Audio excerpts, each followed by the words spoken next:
Fungua sikio wewe, sikiliza. Allah anatuharamishia mambo 10 vikiwemo na vichinjo takriban kadhaa ambavyo ni vya haramu kuliwa, au wanyama kadhaa ambao ni haramu kuliwa. Katika suratul Maida Allah anasema hurrimat alaykumul mayta hurrimat alaykumul mayta, meharamishiwa nyie kula nyamafu, vibudu, wanyama waliokufa bila ya kuchinjwa, ni haramu kwenu kula. Hisabu moja moja. Hurrimat alaykumul maytatu waddam, cha kwanza mmeharamishiwa nyinyi kula nyamafu au kibudu. Cha pili, na mmeharamishiwa nyinyi kunywa damu. Alhamdulillah, wengi wetu hatunywi damu, lakini tunatoa damu kwa majini. Unapopeleka kichinjo chako kwa maagizo ya mganga wako, mtaalamu wako feki, kumbuka kuwa ile damu ndio chakula cha wale majini. Umechangia kumshirikisha Allah na kumuudhi Allah. Hurrimat alaykumul maytatu waddamu wa lahmul khinzir, meharamishiwa nyinyi kula nyamafu, vibudu, wanyama waliokufa bila kuchinjwa. Wa pili, meharamishiwa nyinyi kunywa damu. Wa tatu, meharamishiwa nyinyi kula nyama ya nguruwe.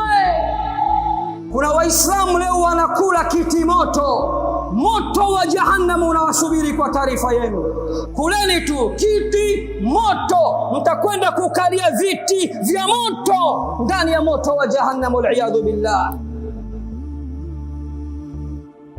Cha nne kilichoharamishwa kwetu, wama uhilla li ghairi llahi bi, na mmeharamishiwa nyie kula nyama ya mnyama yoyote, hata awe halali, aliyechinjwa kwa jina lisilokuwa la Allah. Na kuulizeni, hawa waganga, hawa washirikina, hawa wachawi, pale wanapochinja wanachinja kwa jina la nani? Makusudio yao, nia zao, azma zao, wanachinja kwa ajili ya Allah, kwa ajili ya mashaitani na majini. Kisha Allah akatutajia hapa takriban wanyama 5 tulioharamishiwa kuwala. Sikiliza sasa: walmunkhaniqatu walmawqudhatu walmutaraddiyatu wannatiha. Walmunkhaniqatu walmawqudhatu walmutaraddiyatu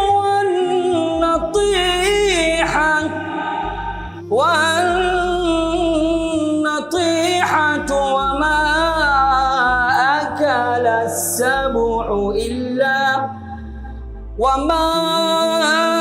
أكل السبع إلا ما ذكيتم، نم حرمشيوا كولا nyama wa mnyama aliyekufa kwa kunyongwa au kwa kujinyonga mwenyewe, haramu kumla. Wa pili, walmawqudhatu, na mmeharamishiwa kula mnyama aliyekufa kwa kugongwa, kwa gongo, kwa jiwe au kwa silaha yoyote kichwani, amegongwa mpaka amekufa, haramu kumla nyie.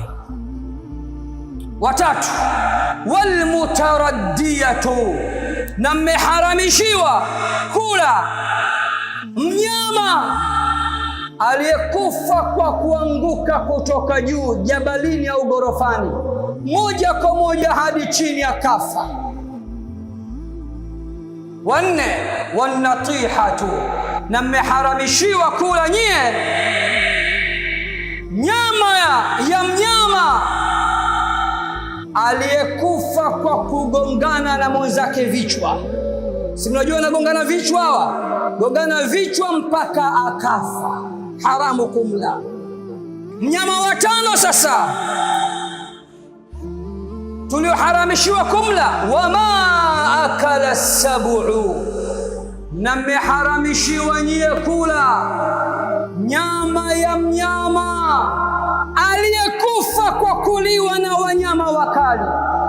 Wanyama watano haramu kuwala: awe mbuzi haramu kumla, awe kondoo haramu kumla, awe ng'ombe haramu kumla, kwa sifa hizi zifuatazo. Wa kwanza tuliyeharamishiwa kumla ni mnyama yeyote atakayekufa kwa kunyongwa au kujinyonga mwenyewe. Wa pili tuliyeharamishiwa kumla ni mnyama yeyote ambaye atakuwa amekufa kwa kugongwa kichwani kwa gongo au mawe au chochote. Watatu tuliyeharamishiwa kumla ni mnyama aliyekufa kwa kuanguka kutoka juu hadi chini. Na wanne ni mnyama ambaye amekufa kwa kugongana na mwenzake vichwa hadi akafa, kampiga mwenzake vichwa kisha akafa, basi ujue huyo ni haramu pia kumla. Na watano tulioharamishiwa kumla ni mnyama aliyeliwa na wanyama wakali.